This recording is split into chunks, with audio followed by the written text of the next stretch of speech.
My avid interest in the human body began as a young teen. It was so subtle. It began with tiny things, taking apart mechanical things, remotes, electronics, even a bed. I was so curious. I just wanted to know what made up these things. What made them move? Come alive?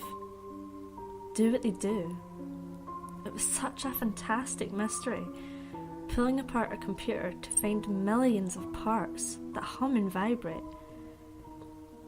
The only problem is that I could never put the mess of bolts and bits back together. Eventually my parents got sick of me destroying things in the house, so they would buy me books to try and quell my unrestrained desire to pull apart objects. Sadly, that only subdued me for so long. After being hit, beaten, and screamed at by my parents, I stopped. Until I started learning about the anatomy of animals.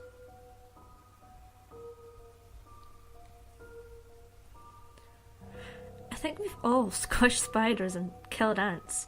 Whatever the reason may have been, it happened. I did this as a kid, but I never thought about cutting them open and taking a look inside them. It was a summer day, and I was relaxing outside. Our dog, Alex, brought me a present, a rat. I remember ripping it from Alex's grasp, feeling the rat, which was still alive, squirm and struggle. I would have thrown it away and forgotten about it, but I felt something, a pulse, a single heartbeat. I had felt my own before, but never thought much of it. Now I had something that shared a piece of me. I was so curious and ecstatic to find out what made it beat and move. I grabbed a knife from the kitchen and went on the back patio. I held the rat down on the little table and began to saw my way into the rat's body. I only got so far till I hit the ribs. So at that point, I dug my fingernails into the incision I had made and began to pull apart the skin. I dug further into the rat and pulled apart the ribs, snapping them and tossing them in the trash behind me. I'd pulled apart almost all of its ribs, so I had a clear view of the rat's heart. I was amazed, but disappointed. In my haste, I'd forgotten that I was killing it. The heart was still and broken, and I frowned. What point was looking at it now? In my anger, I began slicing at random, tearing the rat to shreds and covering the table in guts and blood. After I could cut no longer, my anger ceased. I looked down at the bloody mess on the table and my hands. I heard the car on gravel and knew my parents had come home. I quickly washed off the blood and tossed the bones and guts in the woods. As I grew older, it grew to other things. I'd occasionally cut open a mole or squirrel, but I was always so careful. All I wanted was to see the heartbeat. But every time I got that deep, the animal would die. I would grow frustrated and mutilated what was left of it. I had to be sure my parents never found out what I did. It was a secret. The closest I ever came to getting caught was in high school. We were in biology, and we were learning about the anatomy of animals, specifically with the frog. And I had been waiting so long for the day we would get to dissect it. It came painfully slow. And when it did come, I was so joyful and ecstatic, I was shaking. Frogs didn't usually hang around my house, so this was a first-time experience. We were working in pairs, and I hadn't even noticed who my partner was. My face lit up when my teacher set down a small metal tray with 2 frogs neatly taped to it. We were separated into sections with small walls in between each section, giving everyone privacy. Each section had a small trash can under the table to dispose of the frogs. I sat down next to my partner and took the scalpel, and my partner began to talk about what we needed to do. I completely ignored him. I began cutting away, inspecting and savouring everything I cut out. It went from a slow and steady pace to a rampage. I simply cut and cut, feeling a growing sense of bliss. My partner stared with complete disbelief at me, but I continued. Soon there was nothing left on the tray except the other frog and a pile of unrecognisable guts and pieces. I calmly dumped my bits into the trash can, walked up to the teacher and told her I had to go to the nurse.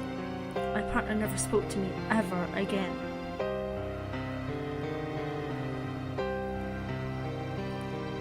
But now, I can't contain it anymore. I went to medical school to try and become a surgeon, but I can't wait. This morning, I called the cable company complaining about my TV acting up, and they sent a mechanic over. I told him that my TV was in the basement. I followed him down the stairs, and before he could ask where the TV was, I took a metal baseball bat and hit him over the head. I tied him to the bed and began to sharpen my butcher knife. When he came to his senses, I had just finished sharpening the knife. He struggled against his leather restraints as I brought the knife near his hand.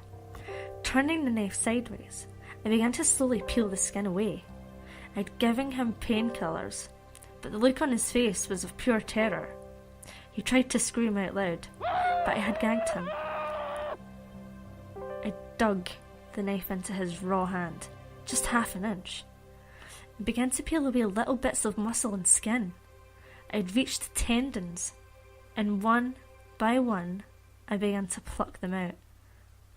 Each pluck sent a shock through his body, and finally I undid his hand strap. He tried to move his hand, but it hung limply.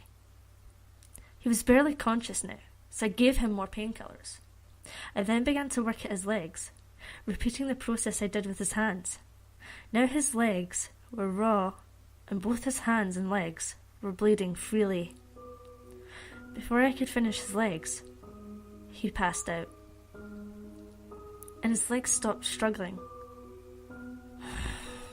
I got angry and fell into my own habits. I slashed and stabbed his legs, ripping them to shreds until I reached bone. I sharpened my knife again. Only this time, I began to cut his fingers off, one by one. He died as soon as I began this process. I got so frustrated, I didn't even begin his head or torso. I began sawing away at his face, ripping out chunks of flesh. I cut a laceration from ear to ear, ripping open his mouth. I cut his throat near the top and pulled his tongue through. I finished by completing ripping his vocal cords and cutting all along his neck.